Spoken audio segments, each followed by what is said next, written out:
જય ગૌ માતા ખેડૂત મિત્રો, આજે હું તમને હાવ મફતના ભાવે ખાતર કોઈ દી લેવું જ ન પડે, જે આપણે રાસાયણિક ખાતરનો ઉપયોગ ન કરવો પડે. તમારી પાસે 2 ગાય હોય, 1 ગાય હોય કે ગમે એ હોય, એને તમારે આપણી ટેકનોલોજીથી એક જો મેં મસ્ત જુગાડ કર્યો છે, એવી રીતનો તમે જુગાડ કરી નાખો એટલે તમારે 10 વીઘા હોય કે 50 વીઘા હોય, તમારે કોઈ દી યુરિયા કે ડીએપી કોઈ દી તમારા લાઈનમાં ન ઊભું રહેવું પડે. એના માટેનો બેસ્ટ વિડીયો છે, તમે જોઈજો એકવાર.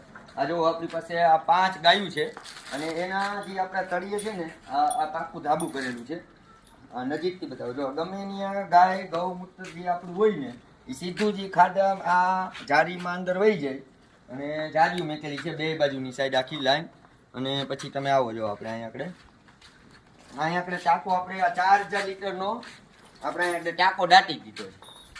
એ ટાંકાની અંદર જો તમે અત્યારે એ ટાંકામાં સીધું જ અંદર ગૌમૂત્ર જેટલું પણ ભેરું થાય ને એટલું આપણે એક પણ ટીપું ક્યાંય વેસ્ટ ન જાય અને બધુંય ગૌમૂત્ર આ ટાંકાની અંદર જાય. અને આ ટાંકાની અંદર આપણે જીવામૃત બનાવી છીએ. હવે આ જીવામૃત બનાવી છીએ. જીવામૃતની અંદર આપણે આની અંદર છાણ પણ અહીંથી દોઈને અંદર નાખી દઈ ગાયનું. અને આપણી પાસે આ ખાટી એક છાશ છે. આ છાશ છે એટલે આપણી પાસે 4000 લીટરનો કેરબો છે એટલે લિમિટ બાઈને થાય એટલે આનું કોઈ માપ નથી.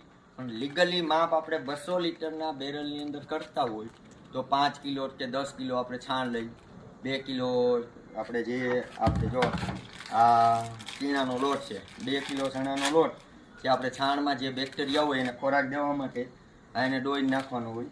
જો આપણે નાખીએ છીએ પણ આપણી ક્વોન્ટિટી વધારે છે. આપણે 5 કિલો લોટ નાખ્યો છે કારણ કે ચોખાનો લોટ છે. આપણે મફત જે સરકાર આપણે ચોખા આપે છે એનો પણ લોટ હાલે, એવું ફરજિયાત નથી કે શીણાનો લોટ જ હોવો જોઈએ. આપણી પાસે જે હાજરમાં હોય. પછી આ 5 કિલો આપણે ગળ ઓગાળેલો છે કારણ કે આપણી ક્વોન્ટિટી વધારે છે. આપણે 200 લીટર બેરલની અંદર કરવાનું હોય ને તો હું તમને ક્વોન્ટિટી કહી દઉં. 200 લીટર બેરલની અંદર 1 કિલોથી 2 કિલો ગોળ, 1 કિલોથી 2 કિલો બેસનનો લોટ યા તો આપણે ચોખાનો લોટ, પછી 5 થી 10 કિલો છાણ અને આપણી દેશી ગાયની છાશ જે 2 થી 5 લીટર જેવી છાશ નાખવાની એની અંદર.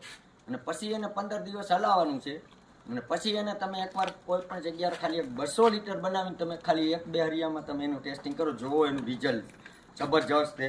આ મારું આખું પ્લાન છે ને, હું તમને આના રિઝલ્ટ અંદરના બતાવીશ બધું. તમે આપણે ઝાડવાનું ફ્લાવરિંગ આપણે તો આખો બાગ જ છે, પણ તમે એના બાગની અંદર જે તમે ફ્લાવરિંગથી લઈને કેરીના અને એના ટેસ્ટ છે તમે જુઓ. આપણે કોઈ દી રાસાયણિક ખાતર નાખવાની જરૂર પડતી જ નથી. એનો જે રંગ ને કલર અને એની જે ક્વોલિટી બને ને જબરજસ્ત બને. તમે ખાલી તમારી પાસે ભલે ગાયનું હોય તો ભેંસું હોય, પણ તમે એકવાર આ જે આપણે ટેકનોલોજી જે આ યુઝ કરી છે કે ગૌમૂત્ર